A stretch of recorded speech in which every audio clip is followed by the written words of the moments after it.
discuss this for a moment. You see how it flows. Now you're agitated. Okay? So stop for a moment.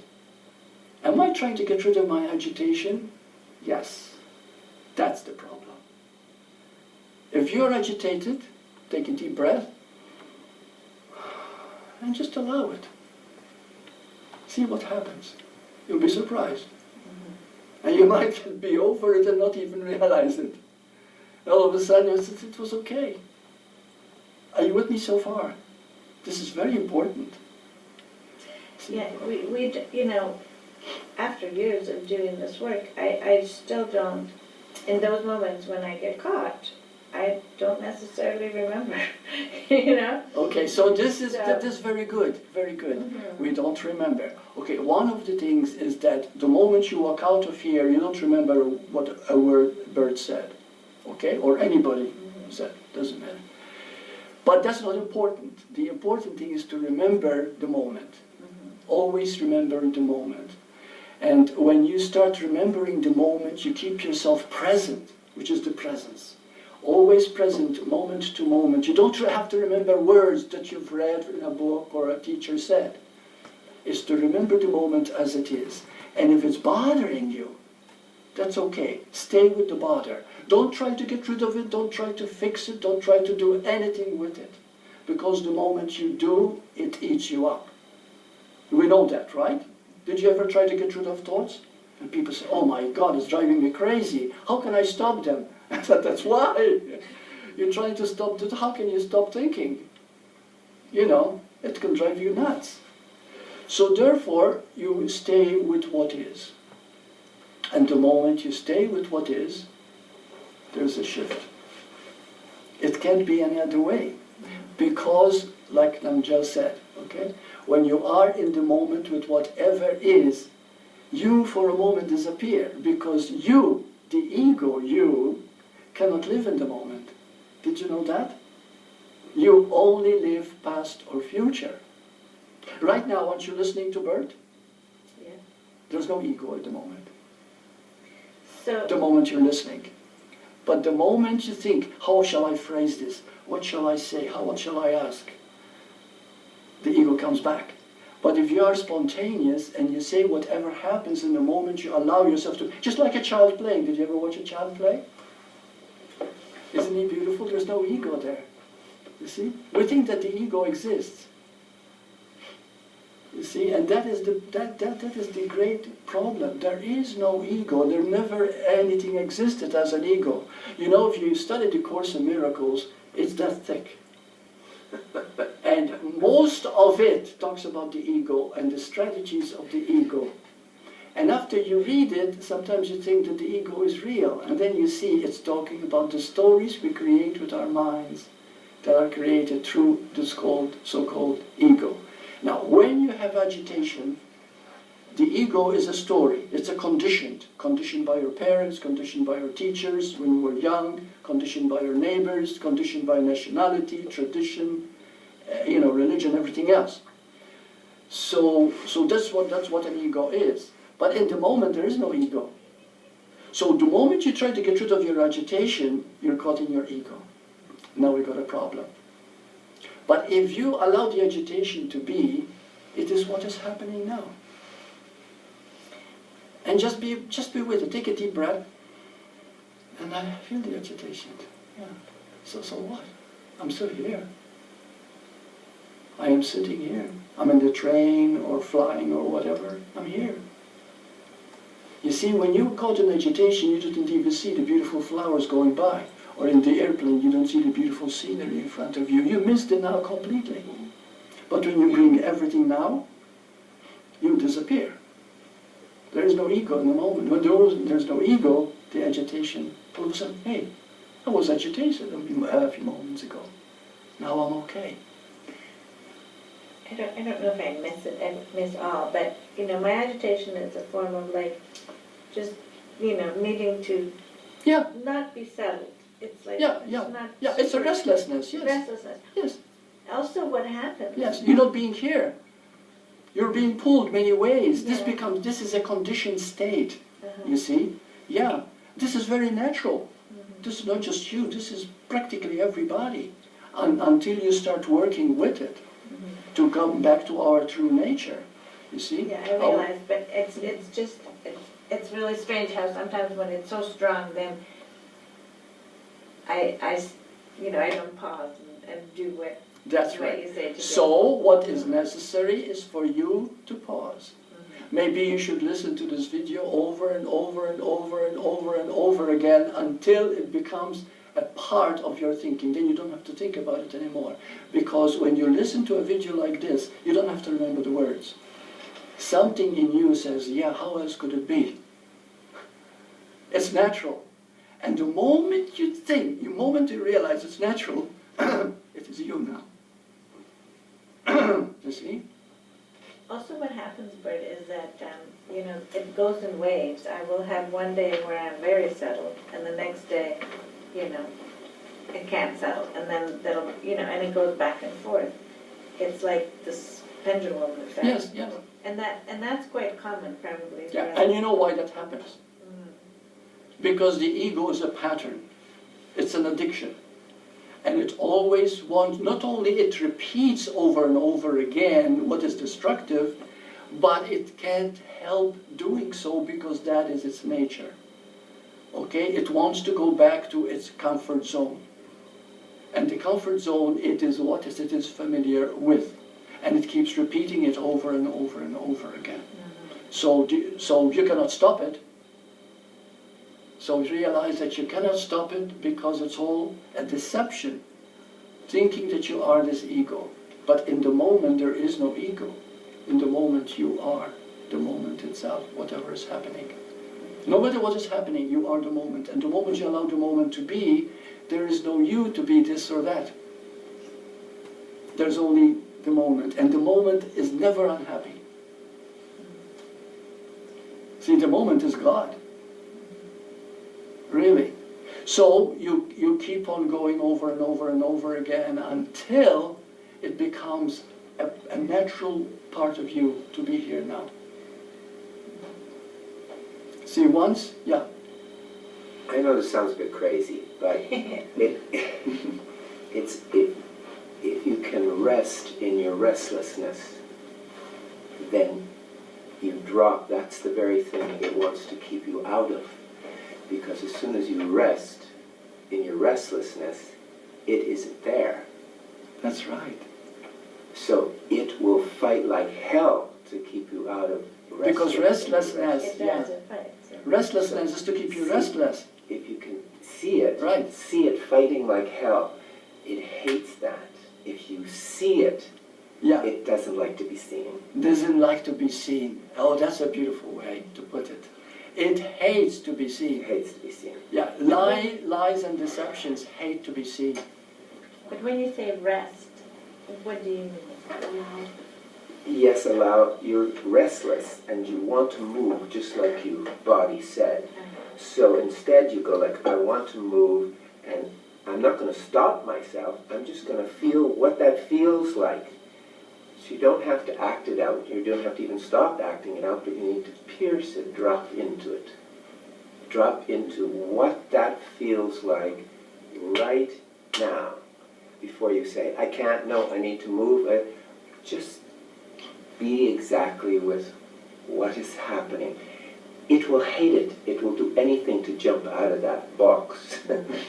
And then see the funniness Actually, of this little it devil loves being doing in the this box. dance of trying to keep you out of the box, because as soon as you laugh at that little devil, the game's over. That's right. Yes. For lack of better words. Yeah. Yeah. When you mentioned the box, this is very good to repeat too. The ego is in a box. It likes to keep itself in a box. It doesn't want to get out of the box because it's out of its comfort zone. And looking at it is kind of dangerous. Because here is what someone asked.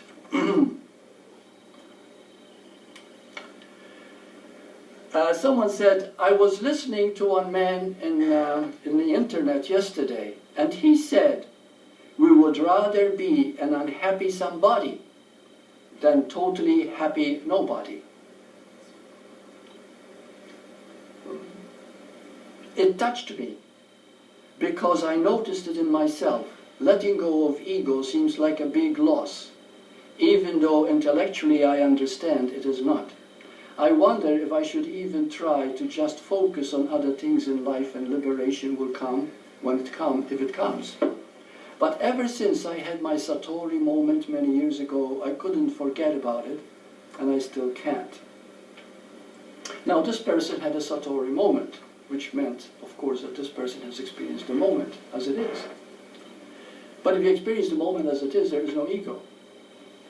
But this statement is clearly the one that is saying the ego exists. See, the greatest fear of truth is losing your ego, because psychology teaches us that we are an ego. I studied psychology, so I know what I'm talking about. Okay? But in truth, ego is just an image.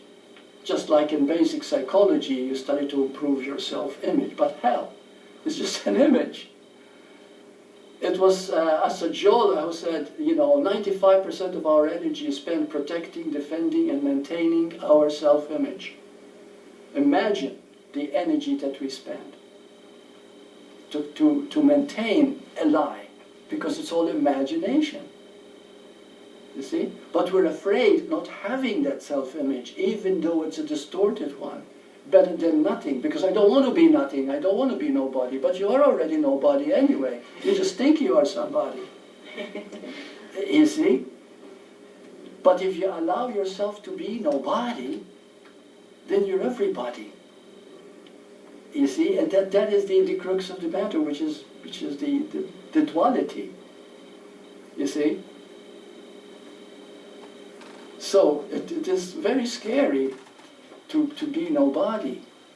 But the moment you allow yourself to be nobody, then there is nothing that you don't have.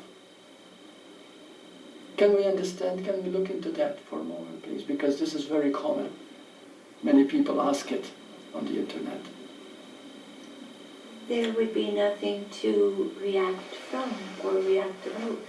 Yeah, there's nothing to defend, there's nothing to protect. You see? Because it's all an image that you have of yourself. You are the moment. Can anything be more beautiful than that? You are divine. You are love itself. You see? And it's in allowing each of these, emotions or reactions, responses that come up. You don't even have to understand what they're about. You just have to let them pass. Yeah. Let them pass. It's just everything is just a movement. Yeah. Yeah. See, when you live in the moment, everything becomes a movement. Everything. Just like the earth rotating around the sun, creating calendar days, creating the semblance of time, and the aging of the body, because it's subject to that movement of time. But nothing is happening, it's just going over and over and over. Everything is a circle, everything. Everything is a circle. It means it has no beginning and no end. You see? Nothing. We keep repeating over and over again until we realize that this moment itself is the non-beginning, non-ending truth. And the moment we realize the truth, we wake up. But then we realize we've always been woken up. It's just that we couldn't quite grasp it enough to see its simplicity, because it's so simple that it defies the mind's understanding. The mind cannot think or feel. I'm talking about the individual mind, okay? Not the universal mind. The individual mind cannot perceive anything beyond itself. For example, it was Albert Einstein who said that you can never solve a problem with the same mind that created it in the first place. So in other words, we have to take it deeper than the very mind that created the problem, which is, of course, our own heart, our own being itself. I just had a flash of how paradoxical it is, because everybody wants to be somebody, and what we have in common is that we're all nobody, and we want to be somebody so that we are connected to everybody. But that is so beautiful. So it's really But, So paradoxical. Of course, because we are already that's the whole, connected in our that's the whole nobodiness, thing. you know? I love it when you talk. That's great. That is so true. Yeah, we see truth. That's why I love the Course in Miracles. Course in Miracles says, you know, you read this. The world is the very opposite. So if you change the world, the way the world thinks, you think in truth. You actually see truth. You see? Everybody wants to be somebody. Therefore, who is somebody then? If everybody wants to be somebody, right? I didn't get the last bit you said. Was that again? What's that? I didn't understand the last sentence you said there. You just said, Okay, if everybody wants to be somebody, everybody wants to be somebody. Who is somebody? Right? Yeah, there's no one special then, is it? Because everybody wants to be somebody. And the beauty is that Yeah. when you are nobody, your true imposed nature can shine through as life meant it to be. That's right, because there are no restrictions, there's no resistance. That's right, there's no control. Right, there's So total allowing, total being, total surrender. Right, So we're all unique without being anybody. right, right. And that is another kick in the pants. So- You see, this is it. If you take every snowflake, it is unique. If you take each fingerprint, it is unique. Everything, every face in the universe, it's unique. Everything is unique. But try to be unique, and you become like everybody else.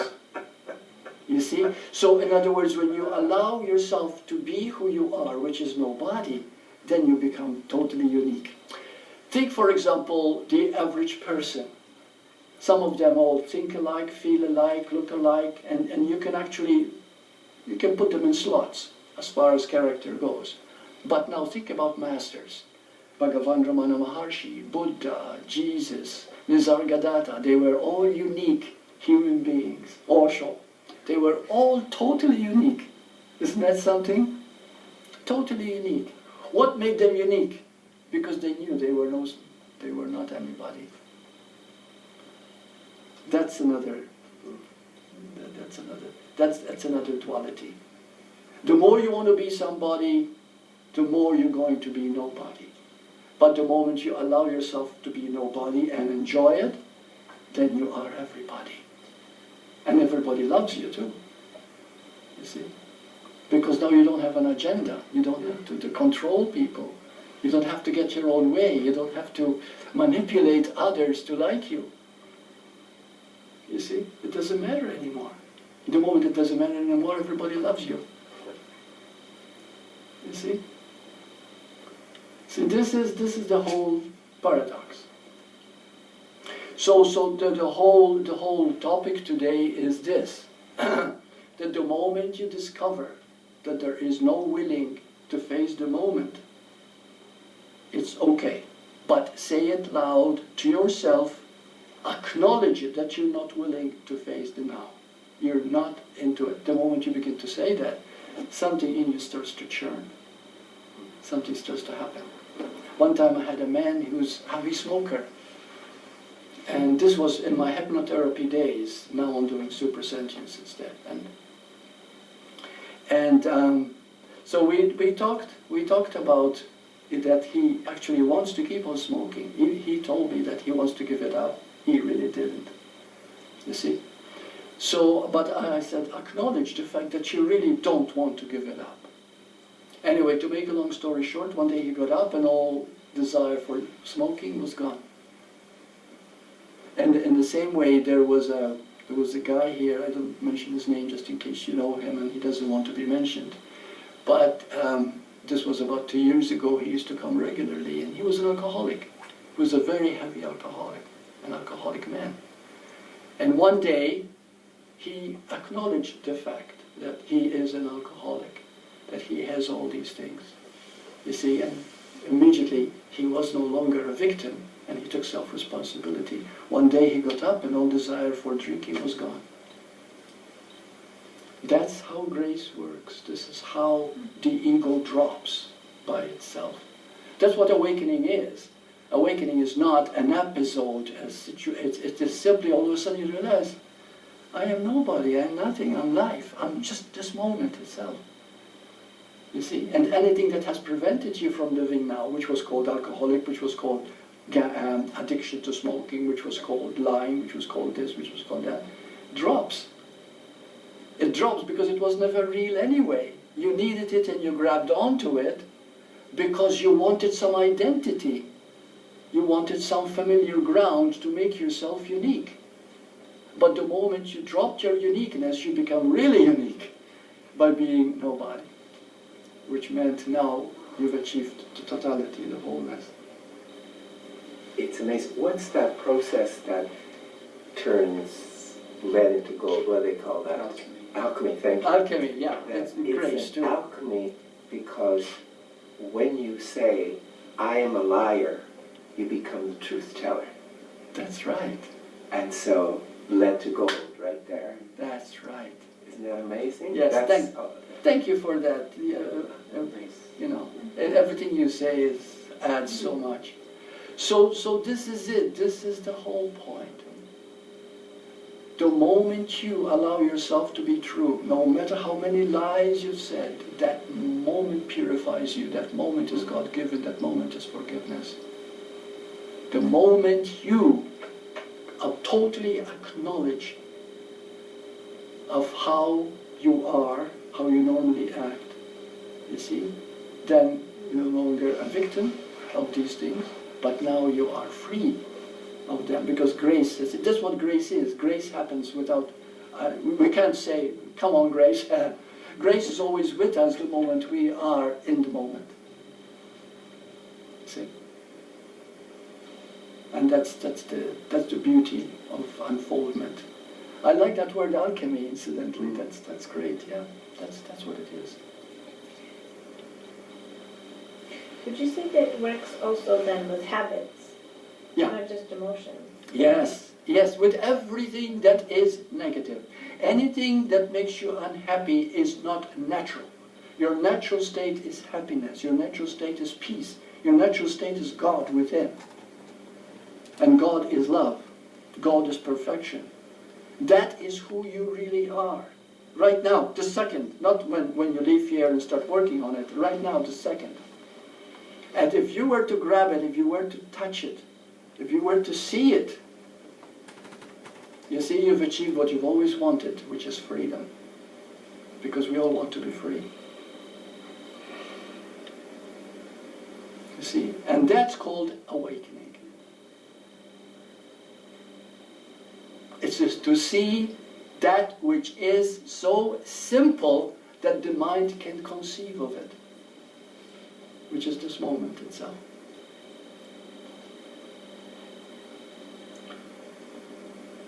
Okay, so that's it. Namaste. Thank you.